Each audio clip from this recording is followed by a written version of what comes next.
Jemaat yang dikasihi Tuhan, puji syukur kita ucapkan kepada Tuhan Yang Maha Esa bahwa pada malam hari ini kita masih diberi kesempatan untuk memuji dan memuliakan nama-Nya dan mendengarkan sebagian firman-Nya di dalam ibadah keluarga pada malam hari ini. Kiranya ibadah keluarga ini walaupun hanya bersifat daring, boleh berkenan di hati jemaat maupun di hati Tuhan.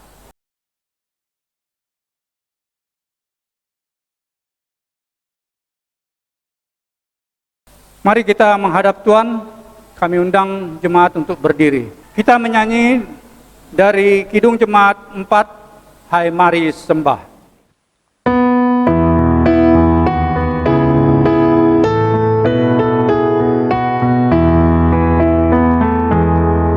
Hai mari sembah Yang Maha Besar, nyanyian syukur dengan bergemar, perisai umat-Nya yang Maha Esa, mulia rahmat-Nya, tahtanya megah.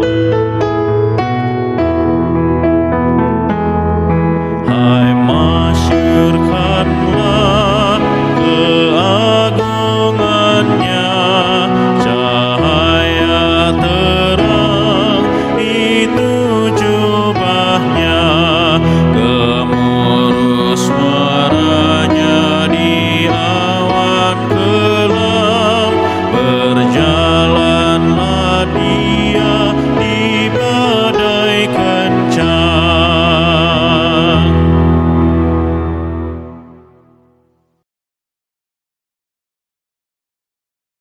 Kita berdoa untuk ibadah ini. Mari kita berdoa. Tuhan Allah yang Maha Kuasa, kami mengucap syukur padamu ya Tuhan, jika pada malam hari ini Engkau masih berkenan memberikan kami kesempatan untuk beribadah di dalam ibadah keluarga ini.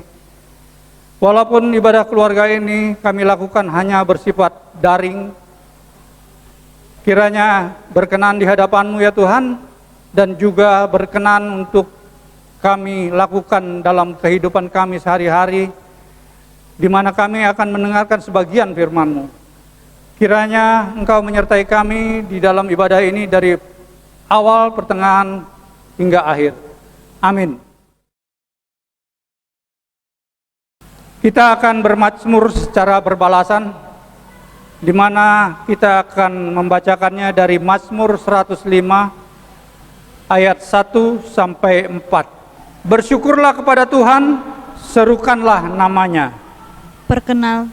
Perkenalkanlah perbuatannya di antara bangsa-bangsa. Bernyanyilah baginya, bermazmurlah baginya. Percakapkanlah segala perbuatannya yang ajaib. Bermegahlah di dalam nama yang kudus.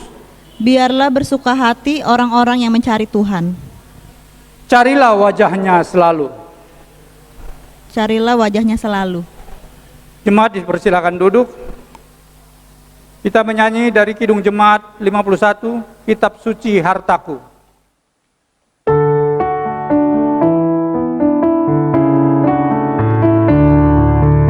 Kitab suci hartaku, tak ternilai hargamu, olehmu terungkaplah siapaku sesungguhnya.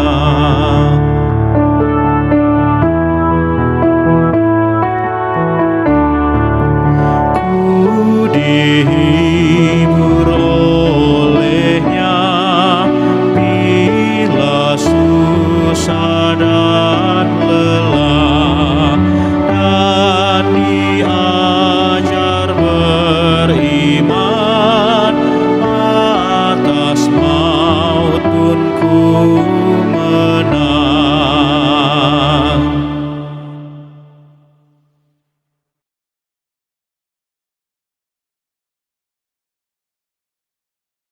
Kita akan mendengarkan sebagian dari firman Tuhan yang terambil dari Kisah Para Rasul 3 ayat 11 sampai 20. Namun sebelumnya mari kita berdoa. Kembali kami ucap syukur padamu ya Tuhan, di mana pada malam hari ini kami boleh mendengarkan sebagian dari firman-Mu yang akan diberitakan oleh hamba-Mu. Ya Tuhan, mampukan kami untuk boleh menyampaikan firman-Mu dengan baik, sehingga firman-Mu boleh berkenan bagi seluruh jemaat GPIB Samaria, dan juga bagi kami dalam kami melakukan kegiatan kami sehari-hari. Ya Tuhan, berfirmanlah, kami siap untuk mendengarkannya. Hanya dalam nama Yesus kami berdoa. Amin. Jemaat yang dikasihi Tuhan, kita akan membacakan firman yang terambil dari Kisah Para Rasul 3 ayat 11 sampai 20. Untuk itu kami undang jemaat untuk berdiri.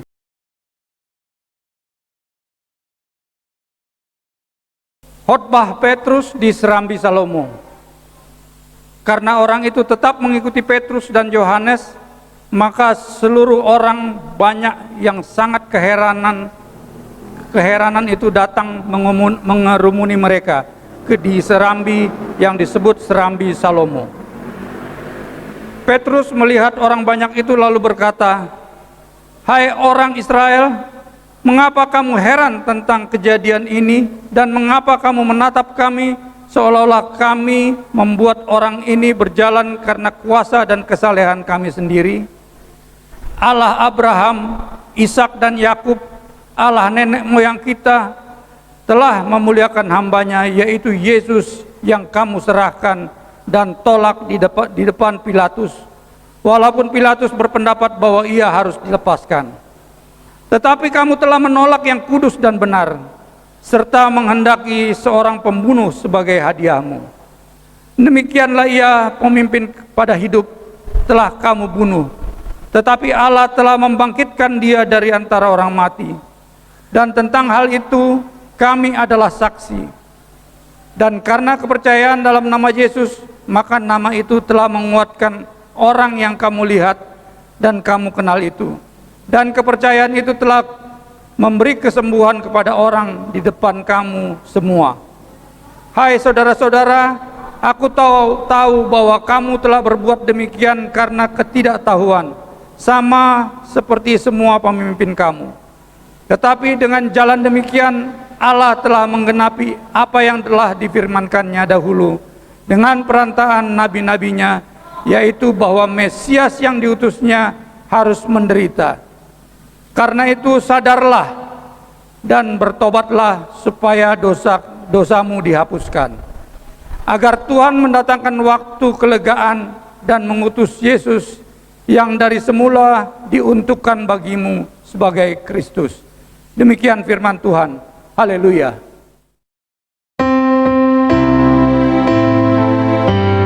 Haleluya, haleluya, haleluya.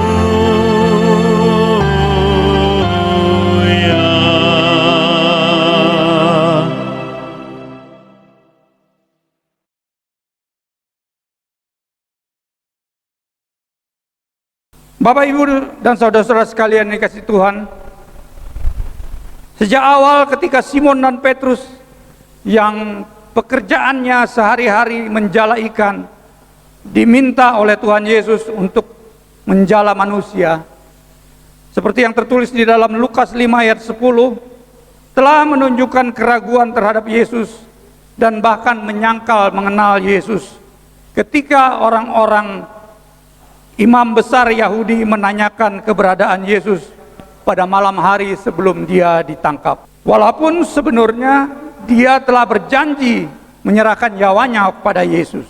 Petrus sangat menyesal dengan penyangkalannya dan ia mau bertobat serta berjanji untuk setia kepada Tuhan Yesus. Dan setelah kebangkitan Yesus, pertobatannya pun diterima dan Petrus dipulihkan menjadi murid dan rasul Yesus Kristus.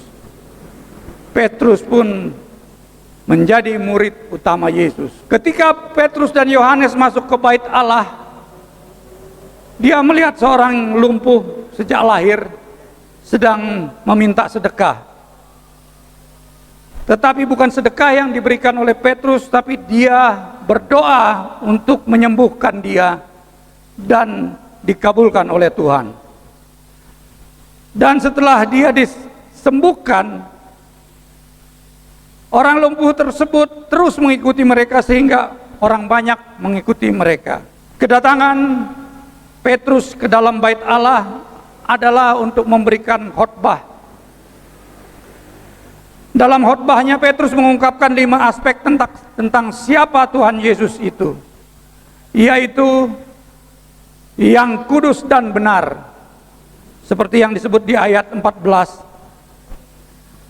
Pemimpin hidup ditulis di dalam ayat 15. Sebagai Mesias juga tertulis di ayat 15.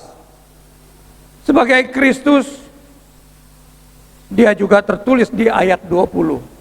Dan sebagai hamba Allah tertulis di ayat 26. Orang-orang Yahudi yang mendengar khotbah Petrus adalah orang-orang yang terbiasa beribadah di bait Allah. Sebagian dari mereka adalah orang-orang yang ikut andil pada penyaliban Yesus, dan orang-orang ini sangat religius. Tetapi mereka tidak memahami Yudaisme secara mendalam. Yudaisme adalah agama orang Yahudi pada saat itu. Bapak, Ibu, dan saudara-saudara sekalian yang dikasihi Tuhan, Petrus menyadari bahwa apa yang dikatakannya belum tentu dapat dipahami dan diterima oleh orang banyak. Namun baginya tidak menjadi soal. Yang terpenting adalah bagaimana mereka dapat mengenal Yesus dan karya keselamatannya. Memang mewartakan hal semacam ini tidaklah mudah, sebab dibutuhkan keberanian yang besar dan kesiapan untuk mati sebagai martir. Tetapi Petrus tidak peduli dengan keselamatannya. Ia sepenuhnya menyerahkan hidupnya kepada Allah. Dan ia berharap orang yang mendengar khotbahnya menyadari kesalahan dan mengambil tindakan pertobatan. Di tengah khotbahnya Petrus mengatakan, justru untuk mereka atau orang-orang itulah yang telah menyalibkan Yesus, Tuhan Yesus mati untuk disalib. Sekalipun Petrus telah dipenuhi oleh Roh Kudus dan dapat menyembuhkan orang lumpuh, namun dia selalu mengatakan bahwa Kristus yang telah bangkit itulah yang melakukan melalui tangannya. Ada ribuan orang yang bertobat, boleh dibaca di pasal 4, sehingga misi menjala manusia seperti yang tertulis di dalam Lukas 5 ayat 10 dapat dilaksanakan oleh Petrus. Namun sayang, banyak para pemimpin agama Yahudi tidak mau bertobat.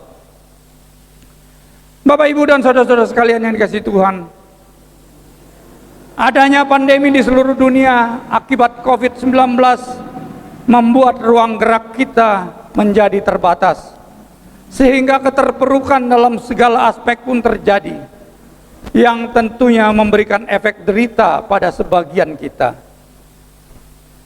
Banyak kegiatan tidak dapat dilaksanakan. Demikian juga bisnis banyak yang tutup, yang membuat sebagian kita kehilangan usaha serta kehilangan mata pencaharian. Banyak sudah usaha-usaha yang dilakukan pemerintah dan masyarakat untuk memulihkan situasi dan menekan jumlah orang yang terpapar dengan melakukan vaksinasi dan juga melakukan 5M, yaitu memakai masker, mencuci tangan, menjaga jarak, menghindari kerumunan, dan mengurangi mobilitas, agar kita dapat kembali hidup hormat seperti hidup normal seperti sebelum pandemi. Tetapi kita tidak boleh melupakan untuk menaikkan doa agar Tuhan menolong usaha kita dan terutama tidak menggoyahkan iman dan percaya kita kepadanya. Penyembuhan si lumpuh melalui Petrus membuktikan bahwa kuasa Kristus yang mematahkan dosa dan memberikan kehidupan sudah dinyatakan melalui orang yang percaya kepada Dia. Bukti kedahsyatan Allah tidak dapat dielakkan dan tidak dapat diabaikan. Setiap orang yang menolak percaya dengan sendirinya tetap tinggal dalam belenggu dosa dan kematian rohani. Sebaliknya, setiap orang yang sudah mengalami kuasanya yang membangkitkan hidup harus mengambil sikap menyingkirkan dosa dan bertobat. Namun tidak hanya itu, ia juga harus menjadi pewarta baik bahwa hanya di dalam Yesuslah ada keselamatan dan kehidupan sejati. Amin. Kita merespon firman Tuhan dengan menyanyi dari Gita Bakti 280, Mercusuar Kasih Bapa.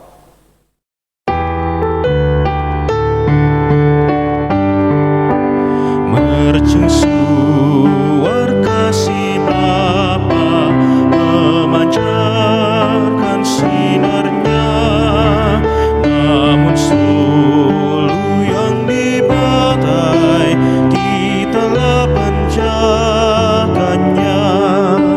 Pelihara sulu pantai, walau hanya klip gelap, agar tiada orang hilang di lautan yang seram.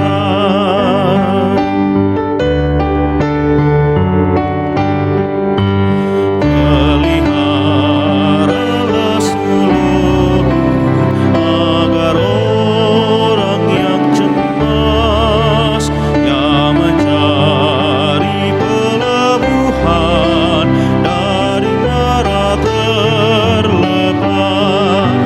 Pelihara sulu pantai, walau hanya klip gelap, agar tiada orang hilang di lautan yang seram.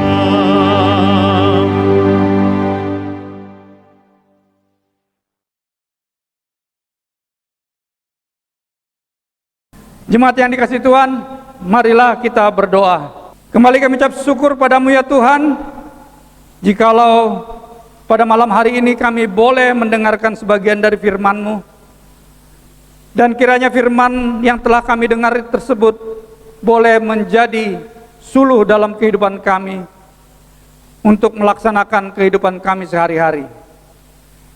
Ya Tuhan, kami juga ingin berdoa untuk gereja kami di seluruh Indonesia baik dan juga di seluruh dunia, terutama di gereja Samaria. Kami berdoa untuk para pendeta dan presbiter yang melakukan tugas-tugasnya di dalam melakukan pelayanan kepada jemaat.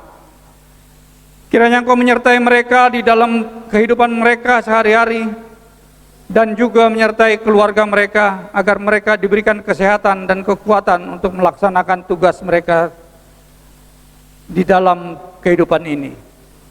Kami juga ya Tuhan berdoa untuk keluarga kami dengan pergumulan kami masing-masing.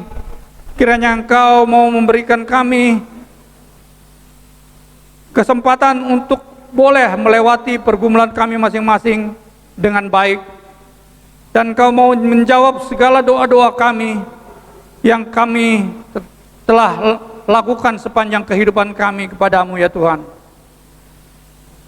Kami juga memohon ya Tuhan agar Engkau senantiasa menyertai kami di dalam kami melakukan setiap pekerjaan ataupun kegiatan-kegiatan kami, dan memberikan kami kemampuan untuk menjaga prokes yang telah dicanangkan oleh pemerintah, sehingga kami boleh melewati COVID-19 ini dengan baik, sehingga kami kembali boleh melakukan kegiatan kami secara normal. Ya Tuhan, kami juga berdoa untuk perdamaian dunia, terutama adanya konflik antara Israel dan Palestina. Kiranya Engkau membuka hati dan pikiran mereka, para pemimpin Israel dan Palestina, untuk boleh kembali hidup berdampingan dan mereka boleh melakukan perdamaian sehingga tidak mempengaruhi kondisi politik di seluruh dunia. Ya Tuhan, banyak yang kami inginkan darimu, namun Kau tahu apa yang boleh kami terima. Kiranya Engkau senantiasa menyertai kami dalam kehidupan sehari-hari, dan Engkau memberikan kami kelayakan dalam kehidupan kami sehari-hari.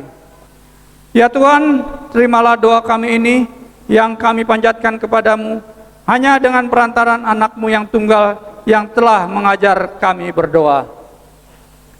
Bapa kami yang di sorga, dipermuliakanlah nama-Mu, datanglah kerajaan-Mu, jadilah kehendak-Mu di bumi seperti di sorga.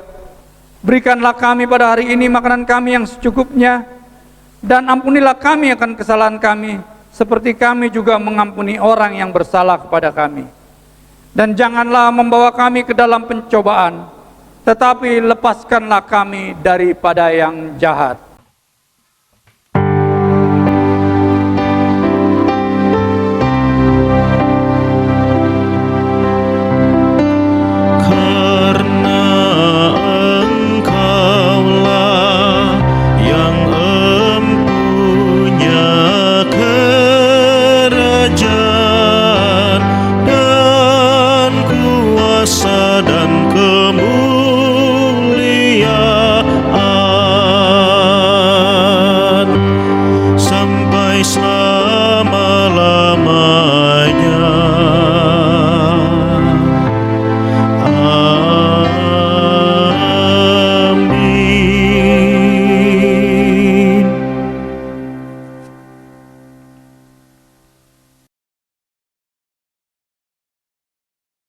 Marilah kita menyatakan syukur kepada Tuhan di dalam ibadah ini sambil mengingat kata Alkitab pada 1 Tawarin 16 ayat 29 yang mengingatkan kita, berilah kepada Tuhan kemuliaan namanya, bawalah persembahan dan masuklah menghadap Dia, sujudlah menyembah kepada Tuhan dengan berhiasan kekudusan. Tuhan memberkati persembahan saudara.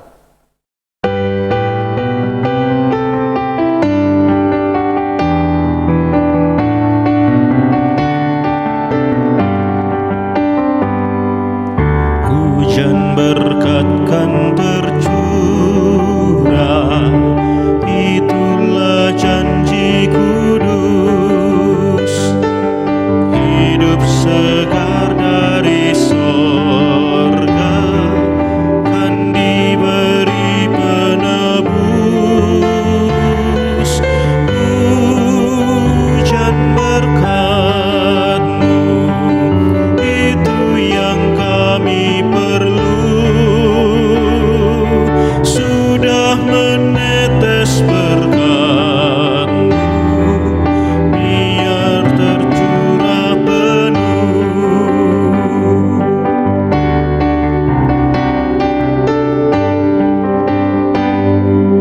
Hujan berkat kan tercurah, ini kami berseru.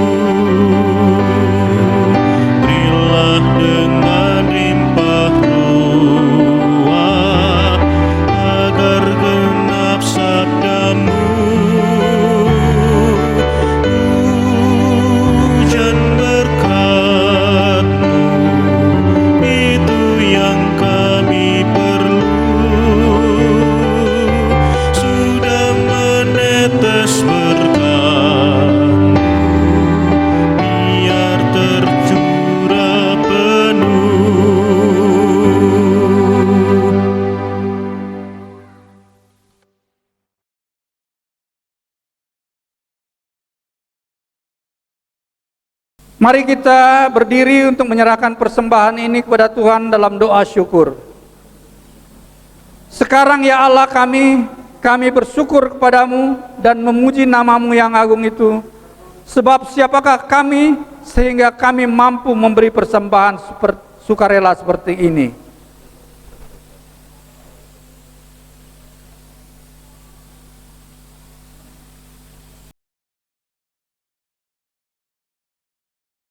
Umat Tuhan, pergilah, beritakanlah Injil melalui hidup dan kerjamu sehari-hari berdasarkan firman yang telah kamu dengar. Kami undang jemaat untuk berdiri. Kita menyanyi dari Gita Bakti 283, kita menaburkan biji kebenaran.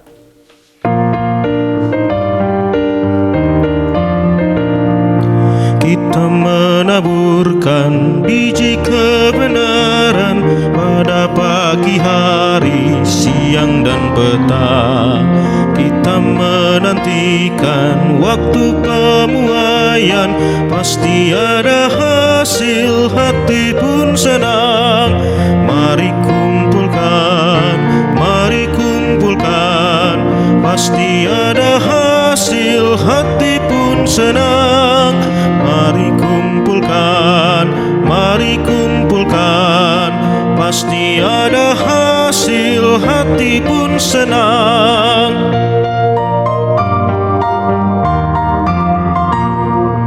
Taburkanlah dalam terang dan kegelapan, walaupun bertiup angin yang kencang. Kerja dan usaha akan digenapkan, pasti ada hasil, hati pun senang. Mari kumpulkan, pasti ada hasil, hati pun senang. Mari kumpulkan, pasti ada hasil, hati pun senang.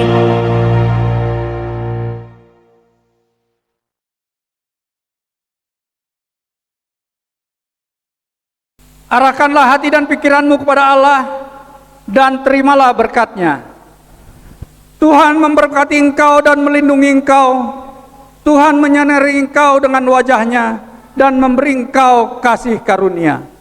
Tuhan menghadapkan wajah-Nya kepadamu dan memberi engkau damai sejahtera.